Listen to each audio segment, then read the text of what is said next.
Thank you so much, Remel, for joining me today because I'm so grateful to be chatting with you. You're someone that I've seen from afar and briefly got to meet the other day and was felt very proud to be a part of your journey in capturing some of the mainstream. I thought, you know what?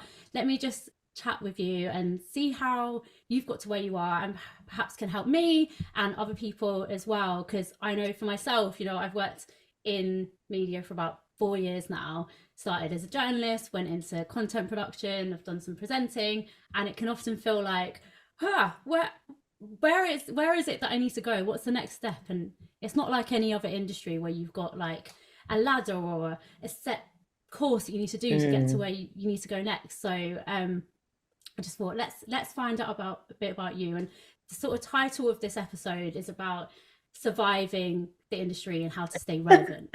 Okay. So I'd love for you to just kick off and introduce yourself, and then find out how and why you got into media. Yeah. Well, thank you so much. I really appreciate like the kind words. And yeah, as soon as I was told that you were responsible for making sure that we could get the content for the Grime Kids like episode, I was like, oh, she's my girl now. So so I Oh, appreciate that. And yeah, it has been an interesting and enjoyable journey. So I am Remel London. I'm a broadcaster, founder of the Mainstream Creative Platform, and I've been working in TV and radio officially as like, a freelance presenter from like 2014, but I graduated from the University of Leeds studying broadcast journalism in 2010. So obviously that 2010 to 2014 was just figuring out, okay, what do I actually want to do? And then I went full-time freelance in 2014 and just started getting more booking jobs and all that kind of stuff. So but throughout I was always just creating content, whether it be for YouTube or my own platform, other platforms, and just figuring out how do you get a job in the creative industry. so was that because you were seeing other people around you do that, or did you just think, right, I'm gonna get a camera and go out and film people? Like, what made you think, okay, that's what I want to do? So I always knew I wanted to be some kind of like presenter from like school age. So I used to listen to the radio every day. And so I was like, okay, that's a cool job. I'd love to interview people. And then when I got to uni, they basically taught us how to create like stories and packages for news. So everything was very current affairs. But outside of that, I was like, actually, if I hire the camera equipment at the weekend, I could record my own something. Or if I hire the audio equipment, I can go out and catch some like vox pops in town and all that kind of stuff. So I was very much like, okay, let me just create my own stuff anyway. And I don't know where that idea came from. It just felt like it makes sense to use the free equipment. So I Yeah. was always creating while at uni, hosting events, doing behind the scenes interviews at uni. And then as soon as I got out of uni, I was like, okay, let's do this practically. Let's keep that momentum going. YouTube was on the rise and it was really easy and accessible to upload content. And I was helping anyone and everyone that was in the creative industry. So I used to work with like music artists and like DJs, and I'd be like their assistant. I'd work the doors at raves, and like I'm like whatever I can do to meet creatives, like I want to do. And a friend of mine who I was working with at the time, he was called Hammer. He was a mute rapper, but he also knew everything digital tech, all that kind of stuff. And he basically said, yo, like I've got this flip cam. Can you like follow me around and film stuff? And he was like, you can keep it if you want. And I was like, oh, cool. So I'd follow him around, film stuff, but then I'd use the flip cam for my own content. Mm. And so I used to go to music shows and like just grab people and be like, hey, can I interview you? And those people ended up being like Ed Sheeran. Like, No and I'm like, way. or Tiny Temper, or like, and I'm like, just grab people and be like, hey, you're doing amazing. Can I interview you quickly? Or I'd film them. So, for example, the Ed Sheeran situation, I filmed him at I Love Live in a small venue called Queen of Hoxton. And there was like 100 people there. And that's where we first saw him with his guitar and the loop pedal. And that was crazy. And I put that on YouTube and people are like, oh, that's interesting. Who's that guy? And I'm like, That's insane. You're like some one of guy the called first Ed. people. Some guy called Ed. What, back when he was just some guy called Ed. That's I crazy. mean, at the time he was like bubbling and building, Yeah. because that was like 2010, 2011, but still it's very much like not many people were like filming and putting it online. So that video is still on my YouTube. I completely forgot about it. And then I like, you know, when you go in your YouTube history and you can see old videos, and then I saw one of my first videos with Ed Sheeran, and I was like, what? I had no idea it existed until it's got like maybe like and it's what it's again, it's like very grainy old video, but it's got like 4K views. And I was like, I had no idea I had this content.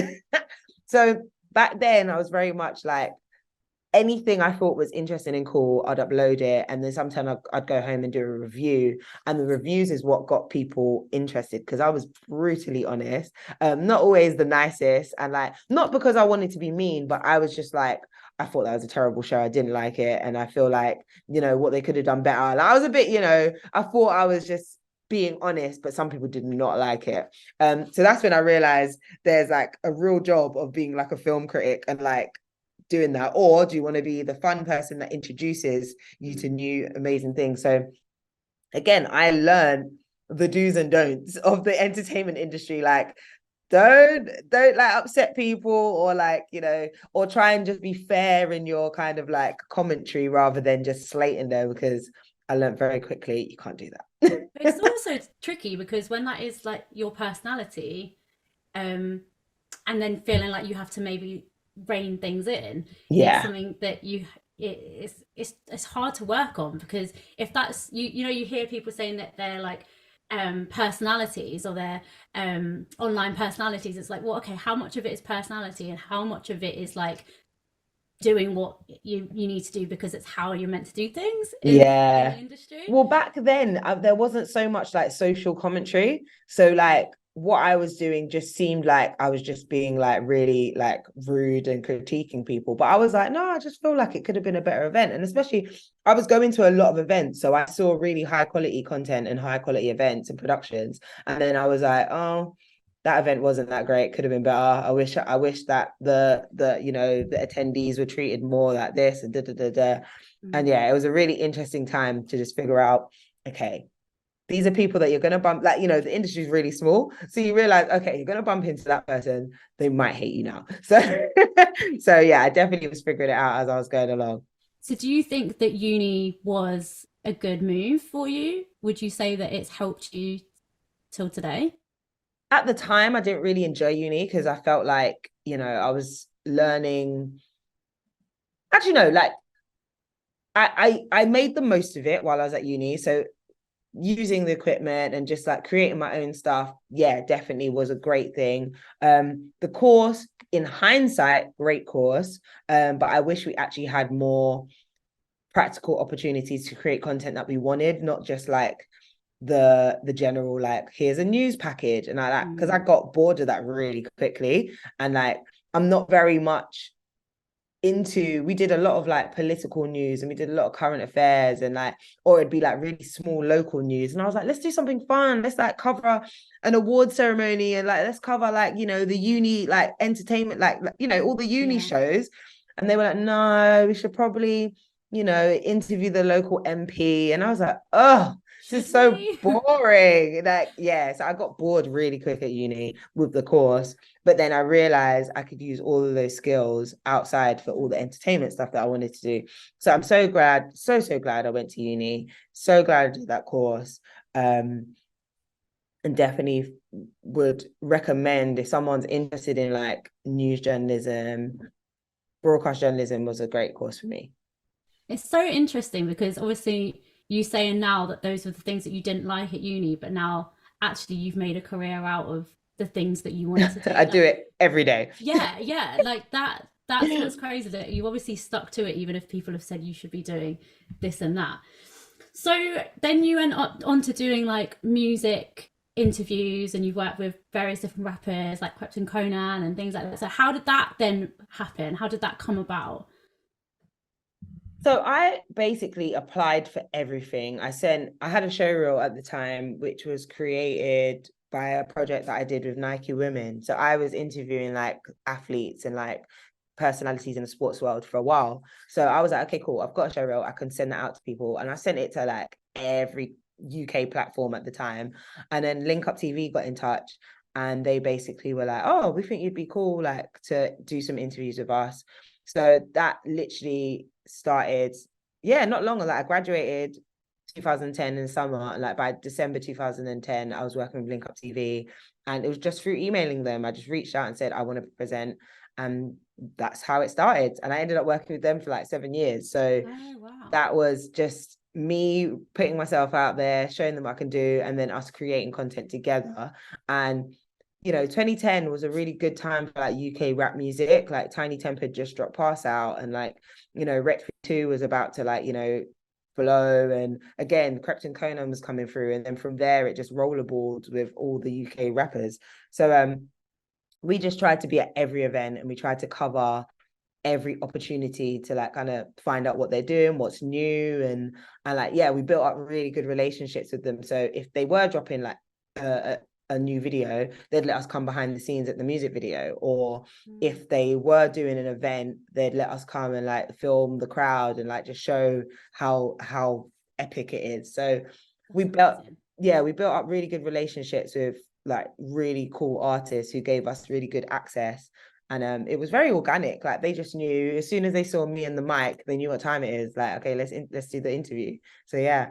So did you ever feel like or did you work at the same time of having those jobs? Like, were you working full time somewhere else, or did you ever feel like you need to get like a corporate job? Because obviously, if you want to be getting those opportunities to go and interview, a lot of it is free. Like, if you want to do community radio, it's free. Like, so in terms of trying to build your career but yet sustain your finances, how did you do that? Yeah, so as soon as I got out of uni, I applied for an internship. Well, I applied for everything, but again, I had built up a good relationship with a community radio station called Bang Radio in Northwest London, and they had partnered with another company called Bigger Fish, who used to do like events. So I was a street team member for Bigger Fish, and then they joined together. I became a street team member for Bang Radio. And then I stuck around long enough to make a good impression that they were like, look, we do need some radio assistants. Do you want to help out? So in all honesty, I didn't actually apply for anything, but I just became the Bang Radio intern because I was just around. So I did that for maybe like 9 to 10 months. So again, that's the journey from leaving uni through to then working with LinkUpTV. And that was, again, not much pay. Like, I think I was getting like £5 a day or something like that. It was ridiculous. Not enough to live. So I remember, yeah, it was ridiculous. Like, they were like, oh, that'll cover your food and travel. And I was like, I live in North London. We're in Northwest London. That doesn't cover even the scratch the surface. But at the time, I was like, yeah, whatever. And rinsed my uni overdraft, like definitely finished uni and just used all that money. And again, I was just doing part-time jobs. So retail, bar work, all at the same time. So I do like Bang Radio in the daytime, bar work in the evening, or catering shifts, and then the LinkUpTV stuff whenever I could. But eventually I got a job similarly doing, I never even got a title, I don't think. At Capital FM, I ended up working on the Capital Breakfast Show. In 2012. So I was there for 2 years. So again, in between that, I was doing retail, and then it was the breakfast show. So it started at 6 a.m. So I was like, I can't actually do anything else other than breakfast show. But fortunately, they paid me to be there to just assist. Was that presenting, or were you? No, just assisting in the studio. So teas and coffees, getting like, writing notes from the show for like the edit later, greeting guests. Nothing fantastic, like nothing that you want to shout and scream about, but it was the perfect opportunity to see how commercial radio works, because I was there every day. I saw everything, met all the celebs, like, everyone from like the Kardashians to The Rock were like special guests there. Like, so I got to see what it's like to produce a high quality radio show. So I was there for 2 years. But again, a lot of the presenting stuff that I was doing was all free, all off my own back, all my own like ideas or collaborations with like LinkUpTV or whatever platforms. So I was juggling having like, a part-time job in the creative industry, as well as creating content, and or occasionally if there was an additional like retail or catering shift, I'd do everything, get the money, do it all, and make do. Did it did it feel exhausting? Like, did you ever Oh, feel at times like, should I really be doing this? Is free? Because I mean, for me, I've done community radio for a long time, and you often get family and friends around you, and they're like, you're doing this stuff for free. Like, you should really be paid for what you do. But then, if you don't do it, then you don't have anything to show that you're presenting. So, like, how do you deal with that if it's feeling exhausting, and then just keep doing it anyways? yeah, I was definitely very exhausted, trying to juggle doing the breakfast show. And at the time I did have own radio shows on West Side Radio, and went back to Bang Radio as a presenter. So I was juggling doing the community radio, working at a commercial radio station, trying to get presenter jobs at the same time as well. And a few jobs were trickling in, a few hosting gigs here and there, but it was all like around the clock. Like, I was doing, I guess you can say, 12-hour days, more than 12-hour days, because I'd wake up at like 4 or 5 to get to radio for 6. Then I'd maybe go home, have a nap, or like, but you never know, you might be filming in the middle of the day. And like on the Tuesday, we'd have our Tuesday night radio show on Bang Radio. So it'd be that finished at 10 p.m. and then go home, sleep, wake up again, 5 a.m. Like a lot of the time it was like, this is ridiculous. But at the same time, I was like you said, got to get the experience, got to get these hours in. You knew that you wanted to get there, so you had Yeah. to sort of put in that work. So then, what was the like timing in terms of then getting your own show on Capital Extra, and like what has been the differences from doing community radio to doing commercial radio? So I was very much known in the like UK rap and R&B scene because of LinkUpTV, but then I also was the host of the live music show that I mentioned, I Love Live. So I was very much associated with what was new and hot and current in the scene. And it was actually BBC Radio 1 Extra that asked me to do a pilot. And I did a pilot for a show. I didn't end up getting it, but then I became a cover presenter. So between 2015 and 17, I used to do cover shows on BBC Radio 1 Extra. So I'd either do like Saturday morning. Yeah, I'd either do 7 till 10, 10 till 1, or 1 till 4. They were like the usual main slots I'd cover on either a Saturday or Sunday. So by that time, I'd fully left Capital FM on the breakfast show. I was just, working on my own show reels, trying to get that, secure my own show. But fortunately, I left Capital on good terms. Loads of producers knew me, loads of the execs knew me. And so when a slot opened up at Capital Extra, one of the execs, that's his job to like find talent, he just emailed me out of the blue, and he was like, look, I've seen what you've been doing on 1 Extra, like we think you sound great, like would you like to demo for Capital Extra? And I was like, whoa, hello old friends. Like so yeah, the opportunity came, did the demo, and I got the show. So that was 2017 when I joined Capital Extra. So between graduating 2010, working at Capital in 2012 to 2014, leaving, doing 1 Extra 2015 to 17, and then getting my own show 2017. Like it's all trial and error in all honesty. Because I feel like a lot of the time now you just feel, I guess with social media and things, that I want to get there like today, or I want to, how do you, it feels like you see where people have got to and you think, oh, it's just happened, but you don't actually realize the backstory and the time that it's taken to build up, and actually who's listening as well. So when you've like been doing stuff on 1 Extra, actually someone who was a friend from the past, or like colleagues that you had actually were listening. Yeah. And I was prolific for like doing broadcast messages. Like I used to like make mailing lists and send people add everyone's emails. This is what I'm doing. Oh, really? So yeah.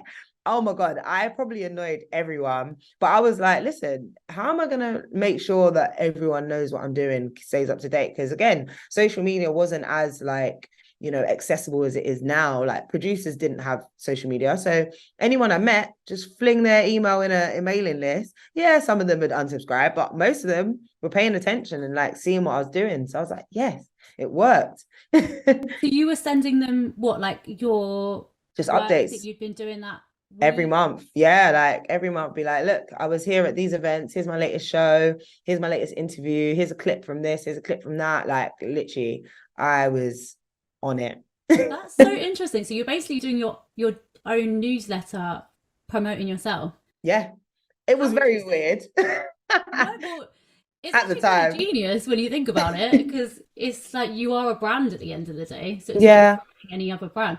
How would you say then is the key to staying relevant for other people today? So in terms of, you've just said there, creating, promoting yourself and putting yourself out there. So like, what would you say is the best way to make people know what you're about and what you do? I mean, right now, utilize every creative platform that there is. Like, you know, have your Instagram and your highlights at the top of your page. Like, have your TikToks, and you know, if you like doing social commentary, like you know, regularly post and put it yourself out there. I think it's important to just let people know what you are doing and what you can do, and use the creative platforms, YouTube, SoundCloud. I used to use Mixcloud. Like I'd put all my radio shows on Mixcloud. Mm. I do have a newsletter now for the mainstream, because people are always like, when's the next event? What's happening? So I have that. But then we have the mainstream Instagram account, LinkedIn. I'm a LinkedIn warrior. Absolutely love that. I use literally, I think it's fair to say I use predominantly like 80% of the social media platforms that there are, if it makes sense to what I'm trying to promote. So yeah, I'm a big believer in just like post on everything. Like I know some people are like, oh, I don't want to recite, I don't want to put the same thing on TikTok as on Instagram, and did it. Mm. Put it everywhere, because not everyone, not all of your followers on TikTok are the same followers as Instagram, same with Twitter, same as, so you know, you might be missing out on a certain demographic because you didn't post on a certain platform. So try and utilize as many platforms as possible. And are you thinking about who is going to be seeing it? Or like when you're putting out content, are you thinking about, I'm putting this out because I want this, or like these people, or are you just putting it because it's just sharing what you're doing? Do you know what I mean? I think it's a mixture of both. Like, I love letting people know like what I'm doing. So when I did the grandkids interview, I was so excited. I'm like, oh my gosh, I loved this interview. I need to post this everywhere. LinkedIn, all the BBC. Hey, everyone at the BBC, look what I just did. And like, Yeah. or like other platforms, look what I could do for your platform. Or like, you know, trying to build up those relationships with Amazon, with Netflix. Like, here's what I did earlier. Like, it is literally show and tell on these platforms. But also I'm very proud. So if there's a clip that I'm like, oh my gosh, that was hilarious, need to share that. Or if there's a behind the scenes where I feel like, oh, people really enjoy seeing the process of it, that's what I'm going to do there. So it's kind of like making sure that people stay up to date, but I'm very proud of the content that I make as well. So I will happily share it. Mm. So you touched on the mainstream there, so it'd be Yeah. good to like segue now into that. And I think what I found interesting was, I was hearing some of the interviews that you've done, and you mentioned that you didn't want to, you know, you'd gone from doing music interviews and didn't really want to just be that person that's interviewing rappers, you know. Yeah. So, and in some ways it seems like the mainstream's kind of opened up so many different doors for you, and you know, you're doing entertainment presenting and like talking to people in the BBC from a cast from a BBC Three show, like, so was that the intention behind making the mainstream, and how has it changed your life now? So funny enough, that wasn't the intention. It's really organically taken a whole new lease of life. Originally, I did the mainstream similarly to what you're doing, like talking to people that I'm inspired by and kind of sharing their journey. I'm realizing, I realized very quickly that my networks are kind of pretty cool. So so when I realized all the kind of presenters I knew and like all the comedians I knew, I was like, okay, my networks are great, but how about I reach out to like other people that I don't know and I can learn a little bit more about them. So I just started like reaching out to people that I was just really fascinated with. But then organically, a lot of what they were talking about fell into promotion of like a next project or something. So for Yeah. example, Mo Gilligan was about to do, it was the middle of lockdown, and he was about to do like the late night game show from his house. So we were like, oh, let's just tie it into promoting. You're doing a press run for that. So we talk about you, but also talk about this new show that's really innovative on Zoom, all that kind of stuff, whatnot. So then it's got the attention of like Channel 4 press, or it's got the attention of all these other press outlets that are like, oh, wait, you talk to people when they're about to do a new show. That makes sense. So then PR started reaching out, and like, you know, it just very organically became, I had really good relationships with PRs. And like, oh, this new show's coming out. Would you like to interview the cast? And I was like, oh, all right, fair enough. And now it's become, you know, in the last year or two, I started just getting invited to like screenings, and I'm like, oh, that's cool. Maybe we should do a little interview with like some of the audience, see what they thought of it. And then so we started building up the YouTube and Instagram content. I was like, I think we should now cover TV and film. So again, it just very organically became like a space to celebrate new talent, but also looking back at the journey. So it allows both new talent, but also existing talent to just talk about what they've been doing, and especially promote a new show or film. But the series, so how I've done it is that, you know, the kind of ad hoc shows and interviews can just be like, you know, the grime kids, like, you know, it's coming out, let's do that. But then I'll do a series where I'll talk to like people that I know a lot closer. So at the minute, I'm rolling out some interviews with like Ajani Salmon, who just done Dreaming Whilst Black.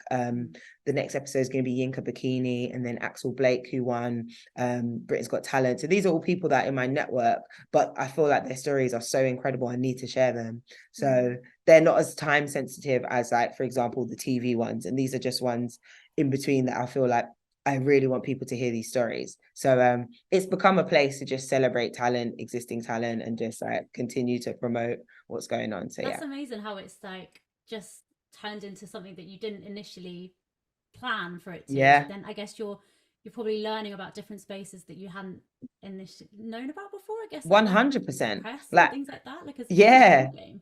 Definitely the press opportunities are really cool, and like working with Amazon a lot, and like, you know, covering new reality shows, new dramas, new all that kind of stuff, things that I wouldn't usually have access to before. I'm like, oh wow, we get to get a sneak peek and like tell everyone about it and post about it, share about it. So yeah, it's been fun. So what is building your own thing taught you? I think it's really important to have a creative outlet of your own, to just like share what you love with people that are like you. Like, I didn't realize how much I love TV and film. And fun, I'd probably say I actually love TV more than anything, because I dissect TV a lot more in a different way. My music taste has changed so much. Has it? Over the years? Yeah, like, you know, I came in being a hip hop and R&B girl, like in my teens. And then when I was working with Link Up, really passionate about UK rap and UK music. But then at the same time, I've always loved like house music and like, you know, Afro house, soulful house. And I think that's just as I've got older, my taste, and like, you know, I want to feel the music. Yeah. So musically, I don't always have the ability to, I don't know, have access to all of these broad genres. Is it anything to do with like, because I know through doing radio that often you don't have control over the playlist. Yeah. So you from going from loving music, you kind of have to then become good at interviewing or like talking to people. So your idea of like the music sort of gets a bit lost. So then I guess like the interest becomes more when you're more involved in the content that you're making, which I guess has become more film and TV. I would say I agree with you in the sense of like doing radio, because I didn't get the opportunity to interview guests or, you know, do fun features and all that kind of stuff. So my radio format was just tell people what's new and deliver it like a news source. Okay. So it was more, oh, Drake's got a new album. Have you listened to it? It's streaming. It's got this many numbers on social media. Here is the song. It was very much like statements rather than um you know, let's do a fun quiz, top 5 Drake songs. Like it was, Interaction. Yeah, yeah, yeah. yeah, it was just Yeah. more, it felt a lot more newsy. Mhm. And that's where I was like, oh, I don't really just want to be like making announcements about stuff. I'd love to like interact and engage with like the listeners. Whereas I feel like now that I do a lot more interviews and create content and ask people a lot more in depth about, you know, what was the creative process of the show and like what was the, you know, the background and the research. And so now I'm like, in the show, I feel like I can break it down so much more. Yeah. And yeah, music artists don't actually need journalists anymore because they have opportunities to share what they're doing themselves. Like they can film a behind the scenes video, like all the kind of stuff that we used to do with Link Up. Like the artists do it themselves. Like Stormzy will take you on tour with him because he has a cameraman that follows him 24/7. That's so true. We don't need to be there anymore. Whereas I feel like TV and film, like they want us to talk to the cast, they want us to talk to the leads and all that kind of stuff. Like they're gonna do a press run. Whereas an artist, when's the last time Beyonce done an interview? Like artists don't particularly need a press run anymore. The music, like Beyonce hasn't even dropped visuals for Renaissance, but yeah, everyone ran to her concert. Yeah. So it's like, Yeah. so it's like music artists don't particularly need us, but I feel like we're kind of like, especially the mainstream, is getting creative freedom to talk about new concepts and shows. So that's what I'm loving. Yeah, I guess it's like TV and radio opens up more in terms of giving audiences a new experience. Whereas Yeah. you know when you're thinking Stormzy, you kind of expect him to deliver his promo in a certain way and you're gonna watch it Yeah. that way, unless it's like Vogue or whatever. But Yeah. in terms of hearing behind the scenes, every outlet's gonna give a different way. So you might want to go Yeah. to a particular place to hear how they're gonna do that. But Exactly. so when you started the mainstream and you kind of click like the button to launch it and the first video or whatever or the first event, what was going through your mind? Were you thinking, I don't know whether to do this, or what was the going through your head, and did you have like people around you to sort of support you on that? So my first mainstream event was actually in 2017, and I interviewed AJ Adudu, and it was literally, I don't know who even encouraged me, but I was just like, yeah, I got this idea. I asked AJ, would you be up for doing an interview in front of an audience? She was like, yeah, sure. And then I was like, cool, let me plan it. And that was it. No hesitation. Like my best friend's brother was like, I could film it for you. And I was like, all right. Like literally, it was just, I had an idea and we went with it. So that was before I joined Capital Extra. And I literally felt like it was like a quiet period in like my career. Like I wasn't really sure what I wanted to do next and all that kind of stuff. I felt like radio wasn't going anywhere. It was a very weird time. So I was just like, oh, let me just do this event. Let's just see what happens. And then I did it. And then it almost felt like new thing. Like people saw me in a new light, like, oh wow, she does in-depth interviews. That's really cool. I then eventually joined Capital Extra and I thought, oh, I don't really need to do that anymore. I don't need to create my own stuff. I've got a freaking show. Mm. But the creative itch came back. So I think in 2018, I started doing like little networking events and like again, just started feeling like, oh, I want to make content. 2019, again, same thing. I did like a presenter workshop, a few networking events, but nothing like the scale of what I did with AJ. And then I went to New York and I met Sway Calloway, like the legend that is Sway, who's done everything from MTV to Mm. the, Yeah. you know, every awards and has his own platform. And I sat in on his radio show, and in the space of about 2-3 hours, he had the cast of the latest Netflix show. He had um, you know, Key and Peele, Jordan Peele, and then Key, the comedian. I can't remember his name, but like he passed through, and then R&B legend Tank passed through, and this was all on one So show. different. And I was like, we've gone from the cast. So the cast was a show on Netflix. I think it was like their version of Rap Game. Okay. Yeah. So you had the cast of that, a comedian, and an R&B singer, all in the space of 3 hours on like a Friday morning. I was like, how did you do all of this in the show? And then I looked around the room. There was like 4 producers. There was a DJ in the corner. Sway had like notes everywhere. Like, I'm like, that is a well-produced show. So I left there being like, I need to build a team. So literally came back and like just was like, okay, cool. Who can I work with? Who can I collaborate with? And that's when I started doing the podcast. So I just reached out to loads of people and just like, we need to start. I just want to create as much as possible. So for me, I get inspired by seeing other people do amazing things, and I'm like, cool, get to work. So so in all honesty, the short answer of this is I first did the event in 2017, and the creative in me said, let's just keep making content. Forget what the industry wants. I'm going to make what I want, because that's what I felt I learned from Sway. There was no, he said, I'm going to invite that person, that person, that person, and they will be in one episode. I was like, that is so interesting, because I feel like sometimes you feel as though there is a certain set way you're meant to do something. Exactly. Or someone wants you to do, I don't know, like for me, like an Asian show, or someone wants you to do this show, and you then have to have like that as your box. Yeah. But actually, if you're someone who's creative like you, then you're going to be interested by so many different things. Yeah. You want to talk to lots of different people. So what does your days look like now? From now, like that was 2017. What does it look like for you now? What's a like day in the life? At the minute, it's a mixture of loads of things. So I do a lot of voiceovers. So I'm the voice of Capital FM. Again, another 360. Ended up going back to Capital as the voiceover artist. I do a lot of planning and research for my podcasts and content around the podcast. So we now do press junkets as well for like Warner, Paramount, Disney, all that kind of stuff. So I'm always doing some kind of press junket.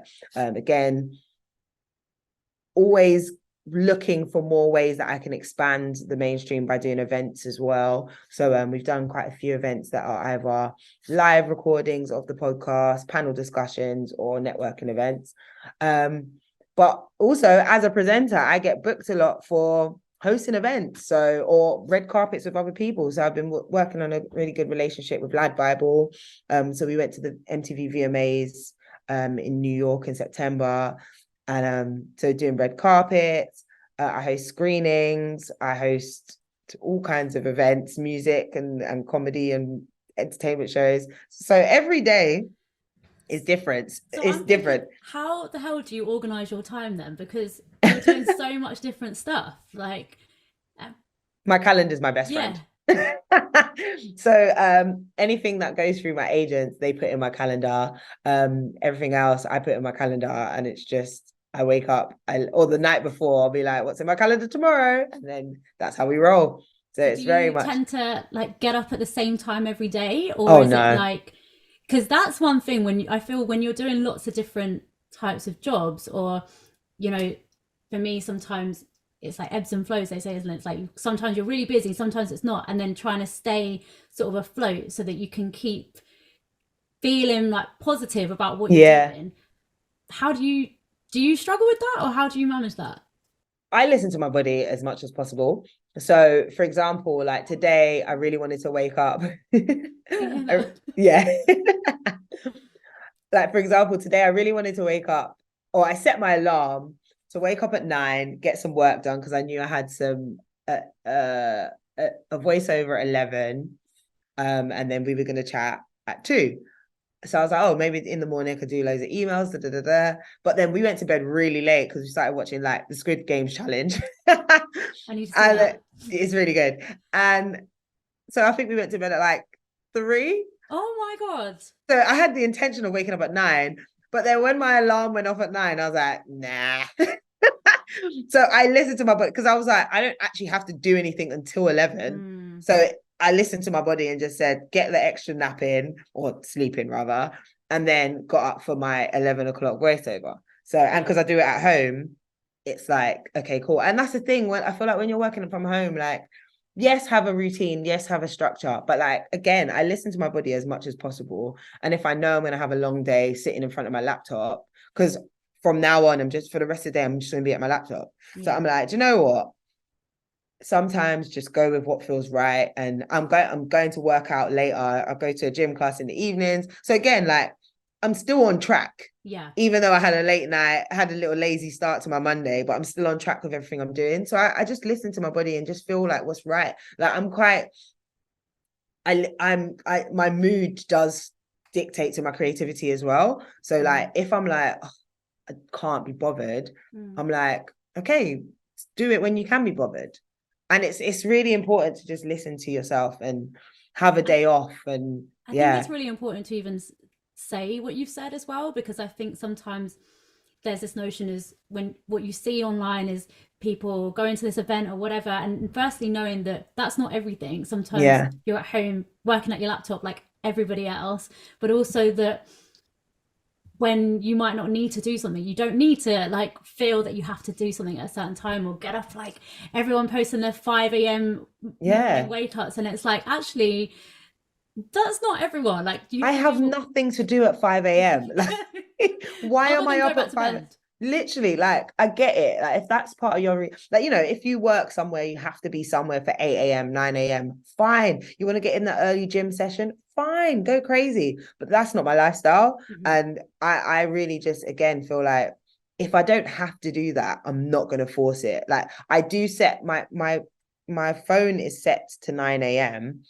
to wake up every day, but then it depends on like, sometimes if I know I have to be somewhere, okay, cool, I'm waking up at 7 that day. But every day is different. So I kind of just allow my calendar and like how I'm feeling to get a good schedule that works for me. So yeah, I'm Yeah, not trying to impress no one. yeah. That actually moves really well onto what I wanted to say next, because when I saw you interviewing Grime Kids, I straight away felt like you're someone who, from to me, from seeing it, it's like you're someone who knows what you're about and knows you're just authentic to you. Like, so obviously I saw lots of different people coming into that room, and Yeah.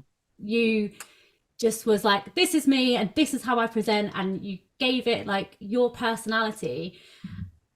How do you stay that? And also, do you have like a routine, or how do you prep to go into a sort of situation where you might have to switch it on? And maybe for you it's not like switching it on, but what is that like? How do you stay you in that situation, and when maybe your body is feeling like, oh shit, I'm not ready, or you might be Yeah. nervous, like how do you kind of think, right, let's get into this mode? Yeah, I always give myself enough time to either get somewhere, like have enough time so I'm not rushing, or I mean, sometimes you can't avoid it. Like if your train's delayed or whatever, you get someone, you're like, oh, sorry, I'm late, guys. But I always give myself enough time to prep, to get ready, do my hair and makeup. Like, even doing hair and makeup is like a therapeutic experience. Like if you're I usually put on a show so that I can just watch it in the background while I'm getting ready, just so I can feel calm and feel comfortable and feel like ready for the day. Like there's nothing worse than feeling unprepared, and especially with what we do as a creative, most of the job is being prepared. Like you might do a 15-minute interview but you spent 4 hours prepping for it. Like that, preparation is key, and that includes like yourself as well. Give yourself the time to get calm, to get in, or if you need to get pumped, if you're about to go into a room and you have to shine, cool, get that caffeine in you or whatever. Like bring that 10 that you need to bring, or bring that whatever level that you want to bring. And also it's about building rapport with people as well. Like go in there and can't just not talk to them until it's recording. Like I usually like, hi everyone, nice to meet you, I'm Remel, this is what's going to happen. Like give everyone a little like set the tone, set the room, get everyone on board. Like feel free if you need to stop, if you need to do this, like it is about just like setting the tone for the room, for the environment, for the person you're speaking to. Like I usually ask like, how's your day been? Or again, I probably would have been researching you already, so I'll be like, oh, okay, like, how was work today? Like, or oh, I saw you went on holiday recently, how was it? Oh, tell me what happened when you went to Mexico. It sounds good. Okay, cool, we're friends now. Obviously we're not friends, but we've got common ground of like, we just had a really nice chat, now let's do the work bit. So it's like getting set and ready is part of the process of like working your way to it towards an interview or a show or whatever. Yeah. In all honesty, there are going to be down days. You are going to really have to like drag yourself up, but I love what I do. So when I go in there, it's just a reminder of like, okay, let's have fun. Let's Yeah. enjoy this. And I get the opportunity to do this. Yeah, I'm happy to be here. So, and Yeah. if not, say no. If you don't want to do something, say no, in all honesty. When do you know to say no? If I genuinely don't have the heart or passion to do it, in all honesty, I know it sounds bad, but if it doesn't interest me, like if there's a show, for example, like I've turned down, I'm not a big fan of like horrors or thrillers, and like I get invited to all these different screenings, and I'm like, that doesn't sit well with me. I don't want to spend 2 hours being terrified. So like, let's not do that. You're Or gonna get those bad reviews back otherwise. well, yeah, is I also learned as well, if you don't like something, if you know you're not going to like something, there's no point sitting through it. Yeah. Like if you don't like if there's a TV show, like yeah, the thriller example is a perfect example. Like if you're or horror, if you don't like demons, don't go and watch the demonic show. Like Yeah. that's what it is. Like if that thing really doesn't sit well with you, it terrifies you to the core, there's no point just to get what free popcorn and a little champagne. Like stay at home. I've Do, learned do you to just feel do what I like. do you feel like it's because now you're in the position to say no? Like, going back to the beginning where you were saying Yeah. yes to a lot of things. I'm just thinking about like me and like, a lot of people who are sort of building their career, and you feel like there are lots of opportunities. Am I in the position to say no? Because, you know, is a no mean a lost opportunity? It's hard to sometimes know if I'm in that position to say no to things. Do you know what I mean? Yeah, I think this goes back to or some advice I was given about your show reel. And that's what's helped me decide what's good for me, what's not. So in your show reel, you should only put in the content that you love and that you want to do more of. So if you are seen doing a red carpet interview and you loved it and you want to do loads more red carpets, use that clip. If you're doing vox pops in the street talking about politics, cool, that's great content, but did you enjoy it? Do you want to do more of that? Don't put that in. So only say yes to the jobs that reflect you and you want to do more of, because if not, you're showing people that you, air quotation mark, enjoy something that you Yeah. don't actually enjoy. Yeah. So don't, because they will continue to book you for the thing that you said yes to. So if you don't like it, do say no. If you don't want to do more of it, like cool, if you want to give it a shot and see, oh, do I like it? Oh, maybe I do like current affairs. Maybe I do like gossip blogs. Maybe I do like all that kind of content. Cool, go for it. But only do it if it's the trial and error, fine. Only do it if you want to do more of it. Because then if not, drop it out. Because I've had to say no to things that like big corporate jobs that are like, pay so well, but I'm like, I don't really agree with what they're promoting anymore. Or like even like as a Black woman, there's been times where I'm like, they only booked me because they wanted to like do a little diversity tick box. And I'm like, I don't want to be your tick box anymore. No. I'm done. And people are like, what? But you were going to get paid how much? And I'm like, yeah, but I didn't enjoy it. I didn't feel It comfortable. wouldn't sit well with you. Yeah. So Yeah. that's where I've realized, say no to things that if you don't want to do it anymore or anything similar, like don't even let people know that that's something that you can do. Yeah. Yeah.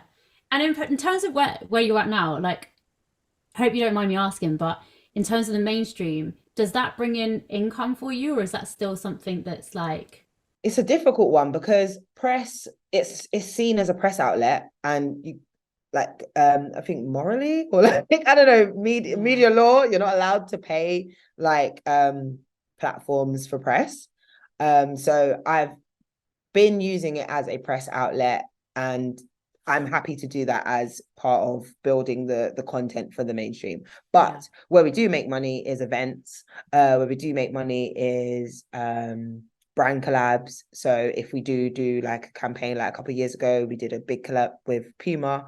So stuff like that. It's like creating content for Puma. Again, I do a lot of collabs with other organizations. So like we do workshops, paid workshops, and I'll do guest speaking, talking about getting into the mainstream, so that's paid. So yeah, it's been a journey figuring out what can work and what can't work. Yeah. But again, I do it because I love it, Yeah. and the mainstream has been an addition to my showreel. That I'm a producer now, so I can produce content and use that as part of my Remel London brand. So I'm not just a presenter anymore, I'm a producer of content. So I yeah. love that. That's so cool. My mum always says to me, whatever you're doing, think of it as adding to your toolbox. Like, what are you adding to your toolbox? What's currently in your toolbox? So, in terms of what you've just said there, you're not just a presenter now. You're a producer. Yeah. You're an event manager. Yeah. You're a video creator. You're thinking about directing videos. Like, what is in your toolbox right now? Would you say? Well, yeah, exactly what you said. I am a big like my top four.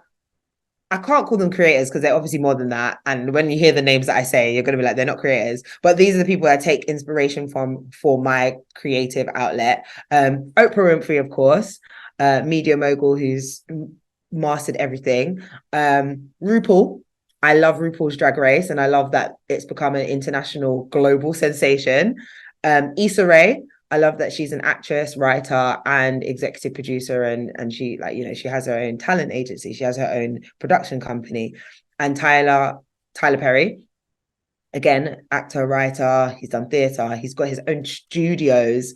Dominating that space of creating your own and like having your own channel, having your own platform. Like those four have literally shown me that you can be just a presenter, you can be just an actor, but you can actually have ownership of it as well, and you can create so much more. So for me, I'm trying to bring in all of those kind of like tools of having my own production company, having my own whether in the future agency where I can like promote other creators, or have a platform or a channel where other creators can put their work on my channel, all that kind of stuff. So that is the goal, to be executive producer of all these different productions and have my own production company.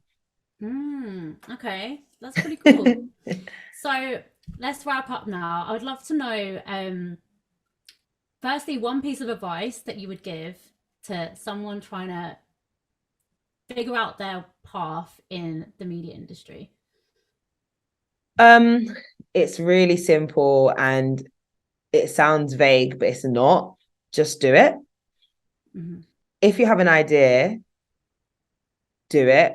So, but what I mean by do it is work towards it. Like do the research, find out everything you need to know to make it happen, and then do it. So again, it sounds vague by just saying just do it, but there's so much that goes into creating. Work towards it. So if it means you might have to do like some courses on editing, or like you need to know how to write write up an interview script, or get as much knowledge as you possibly can to be able to do what you want to do. So yeah, just do it is the blanket term I say for becoming a creative. There needs to be a collab with Nike now. Basically, yeah. I'm sure. And what is like something that you've seen, or someone who you've watched or follow, like something you want to big up and like share that you think people need to know about? There's so many platforms that are doing amazing things. Do you know what? I'll big up all of the PRs that are taking a shot on new platforms, because the mainstream is so new. And I've made so many good relationships with PR companies, platforms, channels that have recognized what the mainstream is and is doing. So like big up Jasmine at BBC, big up Amber at AMPR, big up Melissa at Paramount UK, big up all the Academy PR teams at like Disney and Amazon, because they've seen the mainstream, invited me as Remel London, I'm very aware, but also invited the mainstream to create content and have given them space. And it's all women, it's always women. A lot of them are women of color as well. And they are literally being that gateway for the next generation of creators, because they are noticing us. So as much as, mentioned major platforms, but these PRs are giving us like, you know, those kind of insights into or opportunities, even if it's 5 minutes. Like it sounds crazy when people are like, oh, I got offered 5 minutes to interview the cast of Transformers. Hey, I took that 5 minutes and I went with it. Like, you know, I didn't have to have that opportunity because I hadn't done many press junkets for my own platform before, but they believed in the platform and they've given it an opportunity. So all the PRs that are actually recognizing new talent are amazing. Yeah. So it's like building opportunity, building relationships, and then taking those opportunities, even if it's 5 minutes with someone, but you kind of Definitely. bring your own into it and make it valuable to yourself. Definitely. Yeah, exactly that. Amazing. Well, is there anything else left you want to say? Yeah, please do subscribe to the mainstream on Twitter, Instagram, LinkedIn, YouTube, SoundCloud, Apple Podcasts, Spotify. All of that. We're basically releasing podcast episodes at the minute every fortnight, all the way through to June, not June, January. And then there's a new show, a new series coming out at the start of 2024 as well. So look out for that. It's all about getting the tips to make it in the mainstream. So yeah, just subscribe so you can get all the content, and yeah, leave comments, share, review, all that kind of stuff. I did want to know, why did you call it the mainstream? So no, it just came to me. Just I literally can't remember where the mainstream came from. I just thought, what is it that we want to do? We want to make it, because so many people say, I just want to make it. I just want to make it. And I'm like, but where do you want to make it? What do you want to do? And then I don't know, like in the industry. And I'm like, well, the industry sounds a bit, I don't know. It almost sounded too cool. So too cool for school. The mainstream is like the next step, because you can be an influencer, you can be a YouTuber or whatever, but really breaking through into the mainstream popular content, like, you know, the big brands, the big names, the big shows, like that's what the mainstream represents. It is the next level up. Like, you know, a lot of my career started from YouTube, so I always had the goal of making it to TV, and TV is considered the mainstream. So it's just trying to get to the next level. Okay, yeah, that makes loads of sense. Thank you so much for joining No me today. I worries. really, really appreciate it. And Thank you for having I've learned me. a lot. And I feel like people who listen to this, hopefully they can take away a little nugget and they can add it to their toolbox as well. I hope so. Thank you so much.